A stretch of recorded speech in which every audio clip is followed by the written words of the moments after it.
Vous vous préparez à vendre votre bien en Israël? Vous y avez fait des travaux? Alors imaginez un instant pouvoir économiser des milliers, voire des dizaines de milliers de shekels sur vos impôts, même si vous n'avez plus une seule facture pour ces travaux. Et oui, c'est possible, et c'est la petite révolution fiscale qu'on va décortiquer ensemble aujourd'hui. C'est un grand classique, on est d'accord?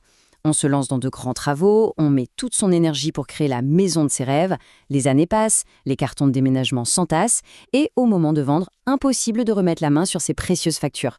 Elles se sont tout simplement volatilisées. Et ce petit oubli qui semble anodin pouvait se transformer en un véritable casse-tête fiscal et coûter une fortune en impôts. Mais la bonne nouvelle, c'est que les règles du jeu ont changé. Alors restez bien attentifs parce que ce qui suit pourrait faire beaucoup de bien à votre portefeuille. Pour bien saisir l'importance de ce changement, il faut d'abord comprendre d'où on vient. Tout s'articule autour d'un impôt que les propriétaires en Israël connaissent bien et d'une règle qui a longtemps été gravée dans le marbre. Pas de preuve, pas de déduction. C'était aussi simple que ça. Et cet impôt, c'est le fameux Mas Shevar. Pour faire simple, c'est un impôt sur le bénéfice réalisé lors de la vente. Logiquement, plus on arrive à prouver qu'on a dépensé de l'argent pour améliorer le bien, plus le bénéfice imposable diminue. Et donc, moins on paie d'impôts. Ça se tient, non? Et c'est là que le bas blessait. Pendant des années, la règle était absolument intraitable. Pas de facture, pas de déduction. On pouvait avoir transformé une ruine en palace si on n'avait pas le bout de papier pour le prouver. Aux yeux du fisc, c'était comme si rien n'avait été fait. Le résultat, un impôt qui explosait, calculé sur une plus-value qui en réalité n'était pas si grande. Heureusement, le bon sens a fini par triompher. L'administration fiscale a bien vu que la situation était souvent injuste et a introduit une nouvelle directive qui change complètement la donne. C'est une vraie bouffée d'air frais pour tous les vendeurs. Et attention, on ne parle pas d'une vieille loi oubliée au fond d'un tiroir. Non, ce changement est tout récent.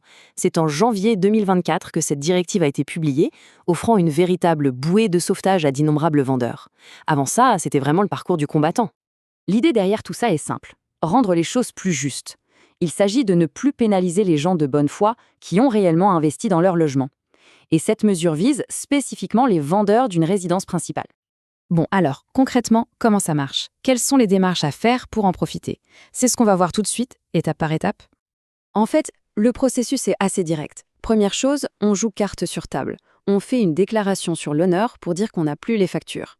Ensuite, on remplit un formulaire spécial où on détaille avec précision tous les travaux effectués.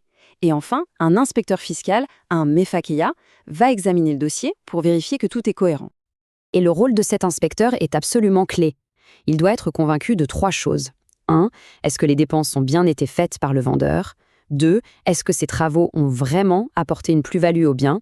Et 3. Point très important, est-ce que ces frais n'ont pas déjà servi à réduire un autre impôt ailleurs? Maintenant, attention, ouvrez grand les oreilles parce qu'on arrive au détail le plus important, celui qui peut faire une différence énorme sur le montant final. Tout est une question de date. C'est vraiment le cœur du dispositif. Si les travaux ont été faits avant le 1er janvier 2014, là, c'est le jackpot. Les dépenses estimées peuvent être reconnues à 100%. Pour les travaux plus récents, faits après cette date, la déduction est un peu moins généreuse mais reste hyper intéressante.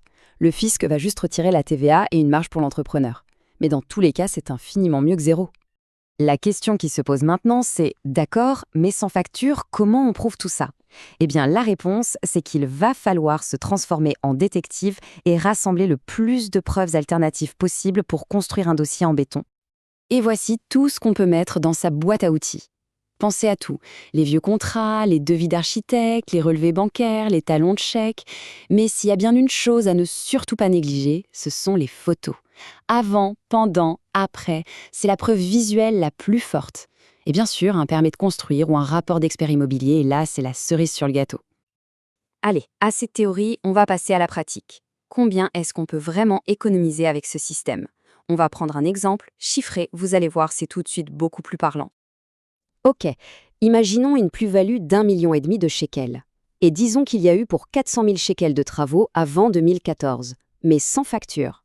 Dans l'ancien système, impossible de déduire quoi que ce soit. La plus-value imposable reste donc à 1,5 million. Avec la nouvelle directive, hop, on déduit les 400 000 et la base imposable tombe à 1,1 million. Avec l'ancienne méthode, en appliquant un taux d'imposition de 25%, l'impôt à payer s'élevait à, tenez-vous bien, 375 000 shekels. C'est une somme absolument colossale. Maintenant, avec la nouvelle directive, en imposant la plus-value réduite, l'impôt à payer n'est plus que de 275 000 shekels. La différence est flagrante. Faites le calcul, c'est une économie nette et directe de 100 000 shekels. C'est de l'argent qui reste dans la poche du vendeur et pas dans les caisses de l'État, c'est tout simplement énorme. Mais attention, il ne faut pas croire que c'est automatique. Comme le disent tous les experts du sujet, le succès de cette démarche repose avant tout sur une chose, la préparation. Un dossier bien préparé, bien ficelé. L'improvisation, ici, c'est le pire ennemi. Donc pour résumer, les clés du succès sont 1. Anticiper bien avant la vente. 2. Être super précis dans sa déclaration. 3. Assembler un dossier de preuves le plus solide possible. Et 4. Franchement, ne pas hésiter à se faire accompagner par un expert. C'est un petit investissement qui peut rapporter très très gros. Au final, cette nouvelle règle, elle nous prouve une chose. Le monde de la fiscalité bouge tout le temps. Et ça nous amène forcément à nous poser une question. Combien d'autres opportunités comme celle-ci, combien d'autres niches fiscales se cachent dans les textes de loi? Une chose est sûre, rester curieux et bien informé, c'est la meilleure stratégie pour ne rien laisser passer.